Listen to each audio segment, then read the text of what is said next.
And welcome back to Cincinnati Issues, Star 64. I'm Lincoln Ware. And like I said before, we've got a great show lined up for you today. My next guest from the Community Action Agency, Gwen Benning. She is the President and CEO. And welcome to the show, Gwen. This is your first time, I believe, on the show. Unbelievable. And Mark Lawson, who is the Board Chair. Mark Lawson, Esquire, the Board Chair of the Community Action Agency. Now, this past week, President Obama and Congress, they've taken out the machete and started to cut things up. And one of the things that may be cut is some programs with the Community Action Agency. Absolutely. Yes, thanks, Lincoln.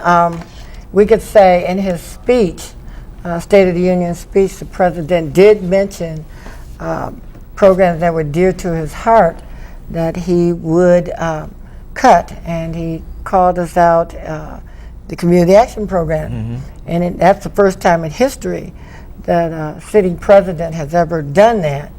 And we're going to take the high road and say he was giving us a warning. Well, is this like the Community Services Block Grant, or is it everything comes in one big grant? Yes. We operate out of several different big grants, but the main core one is the Community Service Block Grant, because that is the one grant that allows us the flexibility to meet the immediate needs of the community.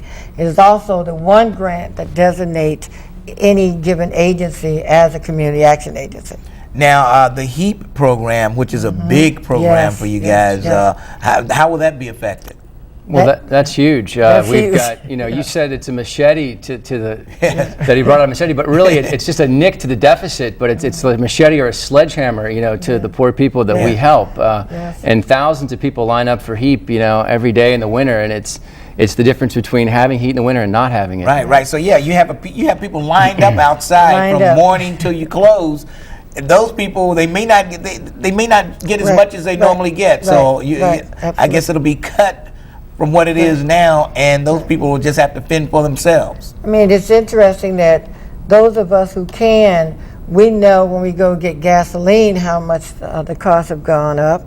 We also know when we get our utility bill, the cost has gone up. And if you can imagine a senior that's on a fixed income trying to make a decision, do I eat or heat? And I mean, that's an antiquated statement, but it's very real. And this would exacerbate that question, and I'm not sure what the answer is going to be. Now, not only do you cover programs like HEAP, but you have a lot of job training going on over there. That could be effective. Yes, we just won an award for one of our job training programs, a manufacturing program. We also have taken, if you remember, about 5, 6 years ago, the numbers of young African American men who were involved in violent homicide crime, they were looking for how do we get them off the street. And we created the program Blueprint.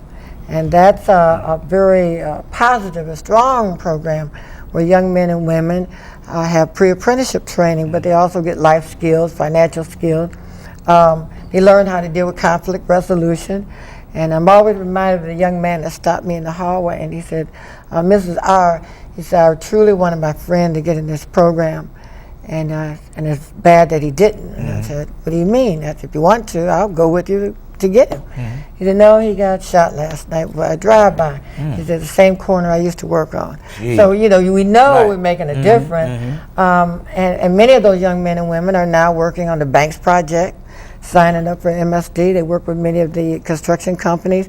And so they're not involved in what's going on in the street right now. And that's good. I mean, a lot of people don't know all the things that you do over at the Community Action Agency because there's so many things going on. Let's take Head Start, for instance. The president is talking about we need to, get education on the right track. We need to catch up with the rest of the world. But Head Start is a part of your program, and that'll be cut. Wow. Well, none of this makes any sense to make these kind of cuts during these economic times. How in the world can you cut job training when so many people are jobless right now and looking for help?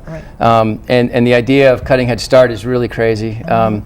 I've heard analogies like when in tough times families have to cut back on vacations, but this stuff is in no way vacations. This is like not repairing your roof or your cracks in your foundation. I mean, we're going to leave these people behind and they're not going to catch up. We'll take a quick break and we'll come back and talk more about the Community Action Agency right here on Star 64. We'll take a quick break and we'll come right back after these messages.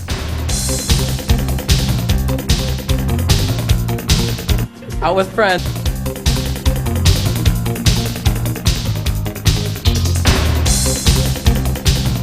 And we are back with Gwen Robinson Benning, President and CEO of the Community Action Agency, and the Board Chair, Mark B. Lawson, Esquire. And we're talking about some cuts that may be coming to the Community Action Agency. And it's not a good thing because you guys help so many people in the area. And let's get this straight. This is not an African-American type organization. I mean, people think, oh, they only help African-American. But you, I mean, it's a wide range of people that you help. You have satellite offices all over the place. Yes.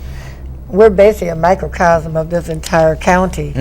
And people, so you have to understand, poverty doesn't care about your race, your gender. You know, it's there, it's there. And many of our programs have been advanced to the point that we have to have bilingual speaking staff in our program. Now, how hard is it to find somebody that can do that? Well, we're finding them. Even we have individuals that speak French because we have African Somalis. Yeah, that's right. They speak French over there. That's right. We have French speaking staff. So it's really, we're the microcosm. We're it. And the building that we designed is a one-stop shop. I mean, you're walking in there. And the beauty of it is you can have your child in Head Start and be in the computer lab and getting your resume, bone up on your resume, and getting financial literacy. So the program runs the gamut, and we're so interconnected. Yes, yes. Now, you probably had cuts before, and how do you deal with them? How do you deal with the cuts? Do you start trying to write grants and see if you can get other money sources in? How do you guys deal with cuts? You want me to answer that? Sure, yeah. One of the things, the advantage that we've had historically is that we've not had to compete in the local market. Okay. We've gone after the national market, which leaves room for the local nonprofits to be able to go after those grants. And many times we partner with them, we wrap around services. So it's been a really good relationship. Historically, it's kind of like if you're getting ready to have a separation, a breakup, somebody warns you. Yeah. This was no warning. Right. They'll say you're going to lose 20% of your funding, and then you prepare for that, or you leverage your dollars and join forces with other organizations. This time we have no true warning and no real clear understanding of what's next, because the Republican Party and the Tea Party are saying he didn't go far enough. Right.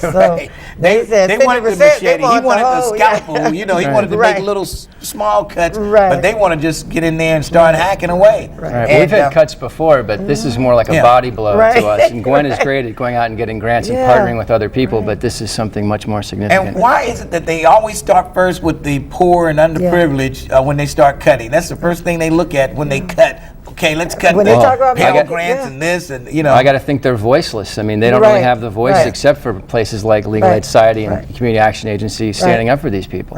And another sign that they should get out and vote also, when election time comes, because it affects them, and they can probably see this right now that it affects them. Very much so. Now, do you feel like the president's picking on you guys, or what? When he used to work for organizations like the Community Action Agency. I think it was a huge surprise. I voted for President Obama, but in his State of the Union address, when he calls out Community Action Agency, it was a big surprise considering his background and what he believes in.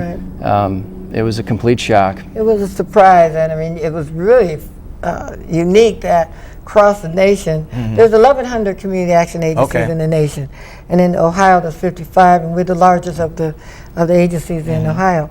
And it was interesting that my email and the Twitters, everybody was just, did you hear that? Did you hear that? Totally taken us by surprise. But more surprisingly for me were the number of people in this city who called and said, "What can I do?" They were concerned because either they themselves receive services, they've been in the library, they've used the clinic, and or family members or significant friends have used our services. Well, we'll take a break and we'll come back and we'll tell you what you can do, what you might be able to do to help, and send a message to President Obama to say, please leave the Community Action Agency alone. You got the Head Start program, you got the HEAP program. All of this could be effective. So we'll take a quick break and we'll come back and find out what you, as the average citizen, can do to maybe stop this that's getting ready to happen with the Community Action Agency. We'll take a quick break and we'll come right back on Star 64.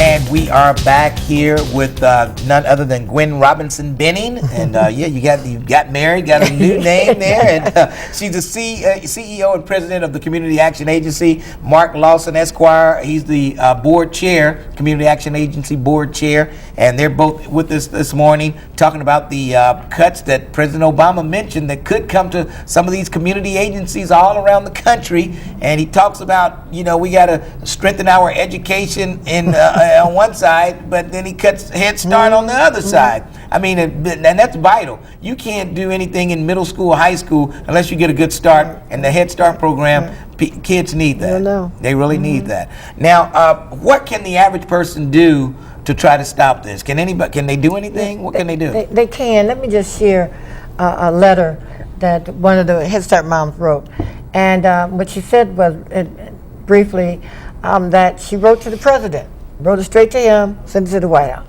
Her letter said, I never voted a day in my life. And I'm 32 years old, never registered, never voted. And I had my granddaughter at the Community Action Agency, and the staff there encouraged me to register and to vote. So every day they were saying, you got to register, you got to vote. And the League of Women Voters had a table there, and they walked me over there, and I registered to vote. She said, in my house, no one votes. That morning I got up, I went and voted, and I felt so good putting my sticker on my chest. She said, that night when I found out that you won, she said, I jumped all around, my granddaughter, my daughter, everybody, what happened, I voted, my vote counted. She said, the only sad thing is today I find out you didn't vote for me. Oh, wow. Did she get a response? We don't know. Okay, that's a good one. That's a powerful one. That's a powerful Very powerful. Yes. Now, how soon could these cuts take effect if it happens? Well, some can happen this year. The president is proposing 2012, but the Congress is saying we want to do some of them now. And so we're still up in limbo. We don't know. They're talking about ending the HEAP program March 31st, so no summer program. No summer program. Wow. Let me just say something about what average people can do that we help. I said they were voiceless before, and largely that's true. There's no lobbying group that's out there really serving the disadvantaged, but anybody can call their legislators, and they listen. If you call them, they'll listen. I'm going to Washington in a few weeks, and I'm going to talk to anybody who'll listen to me about what's wrong with this. So if everybody picks up the phone and calls their legislator, that really has an impact. Those guys listen to that stuff. Oh yeah. So you'll see Steve Shabbat. Oh yes. And, he's a good old friend of yours. Oh yeah, Steve and Shabbat. And so is Portman, a good old friend of yours. I stay close to whoever and Boehner is a good party. friend of yours. So whatever party's ruling, they're my good friends. That's right. So just mine call them. Just call them. They're mine today too. And my good Republican friends. They're mine too.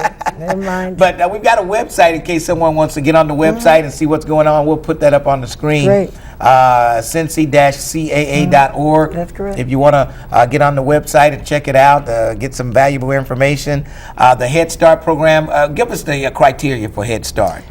Income eligibility, or have a child that needs interaction. I mean, so we have disabled, income, or a child that needs to be interacting with other children. What about job training? Job training, income eligibility. I mean, if you're unemployed, underemployed, or dislocated.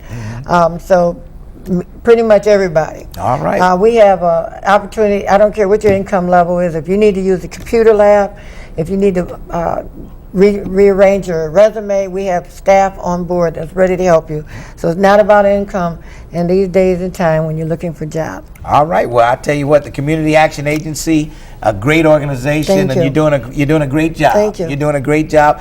Mark Lawson, Esquire, Board Chair, thank you for joining me. Thanks, and Lincoln. Gwen Benning, the President and CEO Thank you. of the Community Action Agency, thank you for joining me. Thank you, and our lights are still on. There we go. That's going to wrap it up until next Sunday morning. Don't forget, you can check me out Monday through Friday from 10 a.m. until 2 p.m. on 1230, The Buzz of Cincinnati. Or you can log on to thebuzzcincy.com and get us over the internet. Or you can even download an app now. You can take me on your phone anywhere you go. Just log on to thebuzzcincy.com and download the app for an iPad, iPhone, Android, and the whole bit. So until next Sunday morning at 6:30, we'll see you later right here on Star 64.